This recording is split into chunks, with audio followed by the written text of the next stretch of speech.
मैं जो आपको बताने वाला हूँ शायद सुनकर बहुत ही अजीब लगेगा और बहुत सारे लोग हमारी इस बात से सहमत नहीं होंगे। सक्सेस होने के लिए बहुत इंटेलिजेंट होना ज़रूरी नहीं है। तो फिर क्या ज़रूरी है?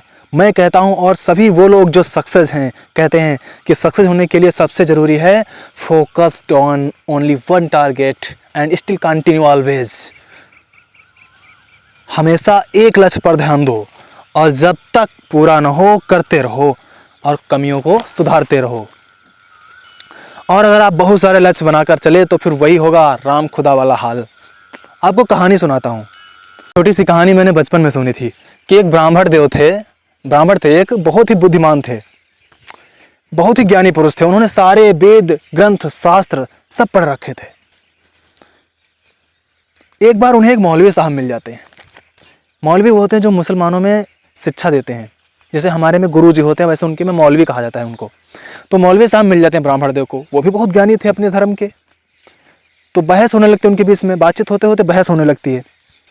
तो मौलवी साहब जो होते हैं वो कहते हैं कि हमारा खुदा बड़ा है और ब्राह्मण देव कहते हैं हमारे राम बड़े हैं। अब बहस होने लगती, धीरे धीरे बहस यहाँ तक पहुँच जाती है कि दोनों लोग शर्त पर आ जाते हैं कि भाई अब टेस्ट हो जाए कौन बड़ा है, राम बड़े हैं खुदा बड़े हैं। तो क्या होता है, फिर भीड़ इकट्ठा हो जाती है और फिर निर्धारित होता है उन दोनों लोगों में कि भाई एक पहाड़ी दिख रही सामने, जो वहाँ पर जो जाएगा, दोनों लोगों में से दोनों लोग जाएंगे वहाँ पर और वहाँ से छलांग लगाएंगे, कूदेंगे वहाँ से। और जिसका खुदा बड़ा होगा अगर, तो मौलवी साहब को बचा लेगा। अगर राम बड़े होंगे तो आपको बचा लेगा, ब्राह्मण देव को। क्लियर हो जाएगा भाई कौन बड़ा है। जो बचाने नहीं आएगा वो छोटा, जो बचाने आ गया वो बड़ा। तय हो गया। दोनों लोग तैयार हो गए। अगले दिन पहुँच जाते चोटी पर। मौलवी साहब पहले कूद जाते हैं और बोलते हैं ए खुदा मेरी रक्षा कर। मौलवी साहब जैसे ही गिरने वाले थे ज़मीन पर, उनके खुदा ने आके उनको पकड़ लिया, बचा लिया। आश्चर्य हो गया भाई, अब तो खुदा आ गया बचाने के लिए, क्लियर हो गया। अब ब्राह्मण देव कूदते हैं। ब्राह्मण देव जैसे ही कूदते हैं उनके मन में एक शंका आ गई। उन्होंने सोचा कि मैंने राम को तो कभी किसी को बचाते नहीं देखा यार, ये खुदा, इसने बोला तो खुदा तो आ गए बचाने। तो ऐसा करते हैं ना, हम खुदा को ही बचाने के लिए बुला लेते हैं। अब उनके मन में शंका आ गई। उन्होंने साक्षात प्रूफ देख लिया। एक बार शंका बनी मन में कि हम खुदा को ही बुला लेते हैं, वो बचाने आ जाएंगे। अब वो एक बार बोलते हैं ए खुदा बचा ले, एक बार बोलते हैं ए राम बचा ले, एक बार ए खुदा बचा ले, हे राम बचा ले। और मौलवी साहब जाकर नीचे गिरते हैं धाम से। हड्डियों का ढेर हो गया, वहीं पे खत्म। अब मौलवी साहब जैसे ही मरे, पहुंचे सीधे स्वर्ग भगवान के पास।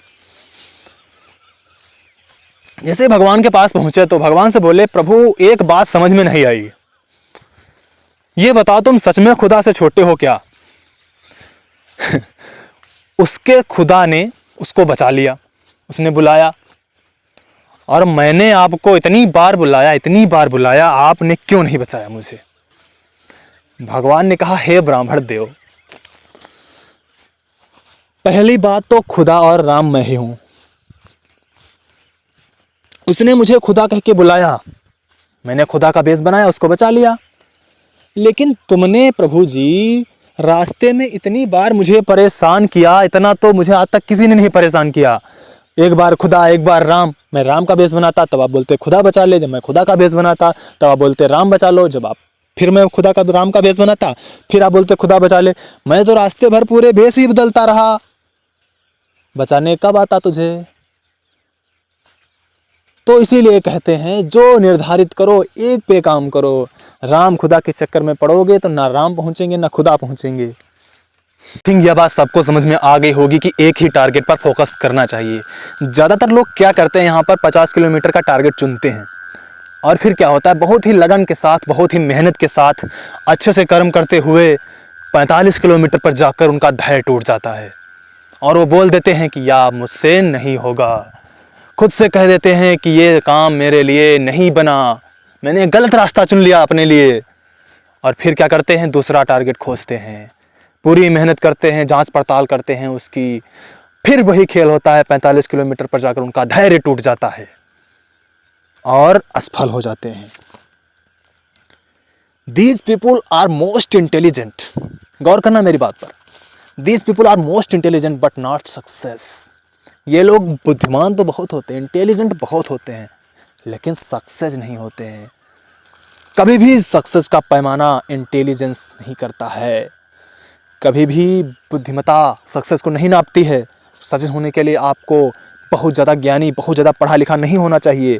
सक्सेस होने के लिए आपको धैर्यवान, कर्मवान और मेहनत करने वाला होना चाहिए। बस उतना टैलेंट चाहिए आपको जितना उस लक्ष्य तक पहुंचने के लिए, जितना उस 50 किलोमीटर पहुंचने के लिए होना चाहिए। बस एक डॉक्टर एक इंजीनियर का काम नहीं कर सकता, लेकिन क्या वह सक्सेस नहीं है? सक्सेस है। एक इंजीनियर एक डॉक्टर का काम नहीं कर सकता, लेकिन दोनों सक्सेस हैं अपनी अपनी जगह पर।